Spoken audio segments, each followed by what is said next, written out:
Hey guys, what's good? Mike here, Laker Talk. Let's recap this Lakers win against the Orlando Magic. The Lakers win 107-98. All the young kids ball out. All our future ball out. D'Angelo, Clarkson, and Julius Randle. Did I say that right? D'Angelo, Clarkson, yeah. D'Angelo 27 points. What? Clarkson 24 and Randle 23 and 11. Let's talk about these guys. First off, let me touch on Marcelo. My last video was about Marcelo. Kind of gave him some love. We all know, you guys have to agree, Marcelo is really gelling with our team. He's a decent guy to put in there to help manage the team as our guys takes breaks and breathers, meaning D'Angelo and Clarkson. Marcelo does a really good job of setting guys up. He's really starting to gel. The chemistry of our team is really coming along. D'Angelo playing really well. I mean, Clarkson, Julius, all playing well. I was talking with somebody today or on Twitter, and I was saying something like, D'Angelo is really surprising us all. Somebody was saying that I was being disrespectful to him when I was calling him out earlier in the season. But you guys, if you're honest, you know he was playing not up to par. Even he mentioned at times that he doesn't deserve to start and he's playing poorly, like something was in his head, right? So I wasn't bashing him. I wasn't trolling him. I was just being I guess, an emotional Lakers fan and saying that he's not playing up to a number 2 pick. But at this point, you have to be honest in saying that I'm thinking that if I had to redo the draft, he would be a number 1 pick. I asked a question on Twitter, is he playing better than Karl-Anthony Towns? Not overall, but at this stage, based on the potential that he's showing, would you pick him over Karl-Anthony Towns? I probably would, based on what he's doing right now post All-Star break. He is superstar potential, really entertaining, confident, Stephen Curry-like with his, or, Damian Lillard. I never thought D'Angelo Russell would be that, and that's what he's becoming, which is crazy. And I can't be the only one that didn't see this coming 4 months, 5 months ago. A lot of you guys did, but I'm not the only one, I'm sure, that didn't see this coming. So that's my question to you guys.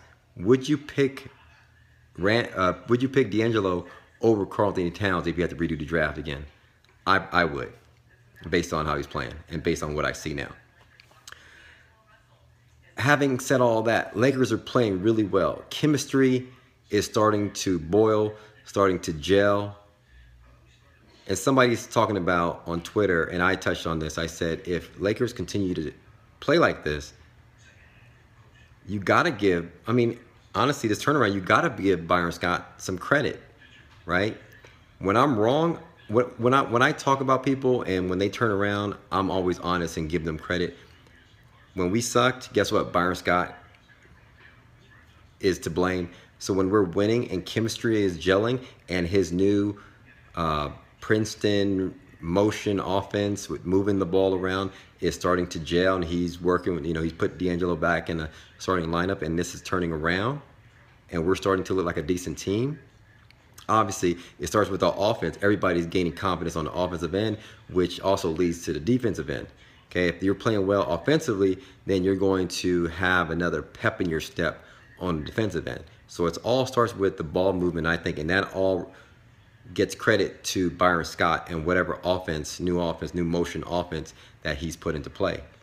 I got to give him credit. Whether or not I'm saying he deserves to re-up next year, I don't know. I'm not saying that. We all know that he's stubborn and he needs to get out of his stubborn ways. So my question to you is, if we continue to play well like this, all the chemistry is starting to boil. Somebody touched on this on Twitter and said this, and this is real talk right here. The Lakers need stability. Okay? What we don't need is a set of guys that needs to build over and over again. If we can carry this momentum on to next year, why not give Byron Scott another chance see how far it goes before the All-Star break. And if he's doing bad, if we start off, lottery spot again, cut him. I don't know. I'm just throwing that out there. And I'm just saying, if chemistry is building like this, do you fire the coach and have to build over and start over again next year? I don't know. I'm just throwing it out there. As you guys know, unlike you, I'm one of Byron Scott's biggest critics, but I got to give credit where credit is due, and Byron Scott's getting some credit. So hit me up in the comments below. Let me know your thoughts. I know you're saying, Mike, you crazy, but hit me up in the comments below. Thanks for commenting, liking, and subscribing on my YouTube videos. And as always, follow me on Twitter. Hey, I appreciate all the cast that when I watch the games, I tweet back and forth with. All you guys, thanks for following me on Twitter. Follow me on Twitter at Mike Sports LA. If you're not, we'll talk soon, guys. Peace.